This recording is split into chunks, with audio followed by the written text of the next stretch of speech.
Let's start here.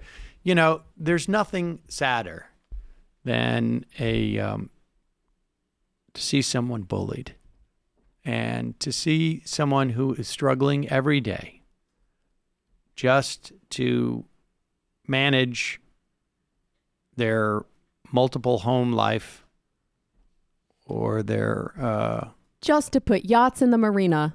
I mean, look, just for a moment, I know people get a little knee-jerk about this, but just imagine you had, you know, everybody. I think, you know, if you're a homeowner, even if you're a renter and you have a family, you've got a lot of organizing stuff. Like you got to time out when you're getting toilet paper and paper towels and paying the Con Ed bill or, you know, the electric bill or whatever it is.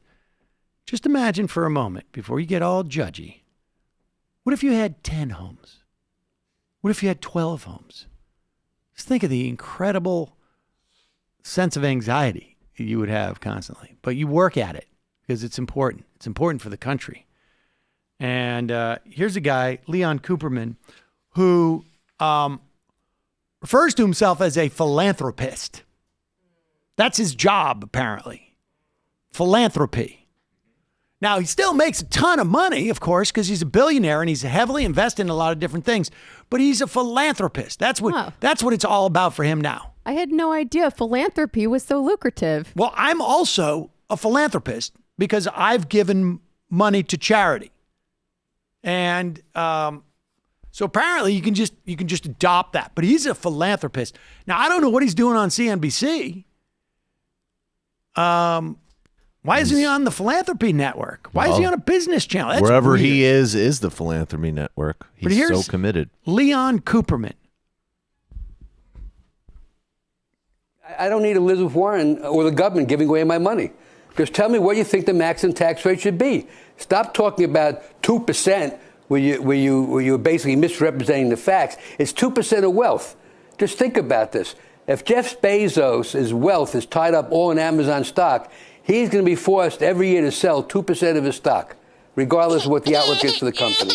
That's just wrong. It's wrong. It's going to lead to inappropriate actions in the economy that are counterproductive. Everyone I know that struck it big, I've written in my letter about Bernie Marcus. He and Ken Langone have given back billions to society, and they employ 400,000 people, and 3,000 of the employees are millionaires.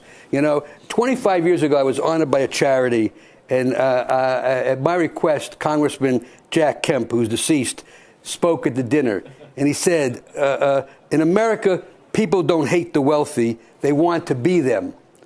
And Warren and Sanders are basically trying to make boogeymen out of wealthy people. And it's counterproductive. It's wrong. I am not in favor of Pause it for 1 second. I just want to stop at one thing that he had said. You know, he's making a point that these millionaires and billionaires, or billionaires he's really talking about. He doesn't really hang out with millionaires. They're not philanthropists. They give back billions of dollars to the country. And he's saying, he's arguing, and I think the quote may be coming up, all of Sanders and Warren are doing, they're just playing to the masses. Well, I got news for you. Guess what the masses have done too? They've given even more billions back to the country. The masses spend all of their money. In fact, the masses give almost 100% of their money to the country. 100% they give it to the country in the same way these billionaires have given billions to the country. I just thought we would just make that clear. Impeachment inquiry.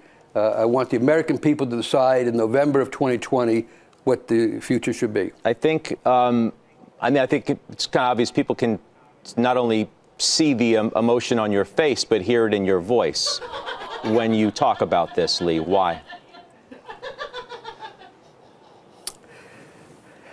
I care.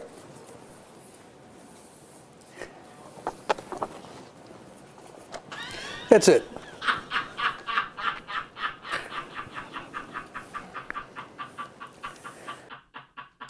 Oh, man. I mean, Look, sometimes you go into CNBC, you're feeling a little emotional, and maybe things that are happening at home get wrapped up in your concerns about people villainizing Ken Langone, who incidentally wanted to privatize our public college education. Oh, speaking our public school thing. Oh, speaking of college and public and this and that, this guy cares so much that back in 2015. He decided that he was going to stick up for a little company called Navient that was... Take your time. Breathe it in. His hedge fund had invested a lot of money in Navient. And there's a HuffPost story, I think, from 2015. And... they were fighting to avoid a lawsuit from those people at the Consumer Financial Protection Bureau for allegedly cheating borrowers.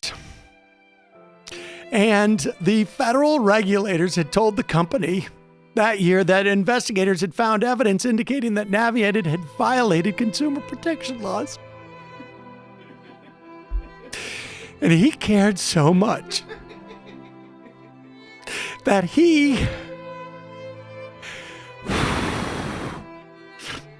said the government was beating up on Navient for no good reason.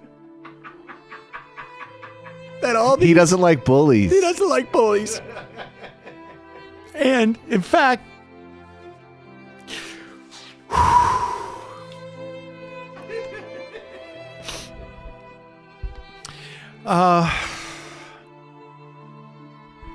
he apparently on an investor call asked specifically how Elizabeth Warren might impact their earnings. Because he cares. Because he cares. I mean, look, the more she takes out of Navient, the more you destroy philanthropy, bro. Maybe you should get out of your head and out of your snark and think about it a little bit. All he wants is the ability to help this country in a way that he deems fit.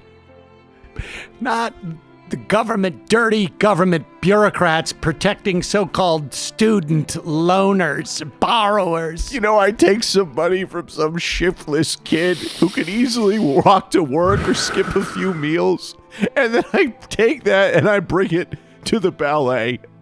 And I don't see what's wrong with that. I'm sorry.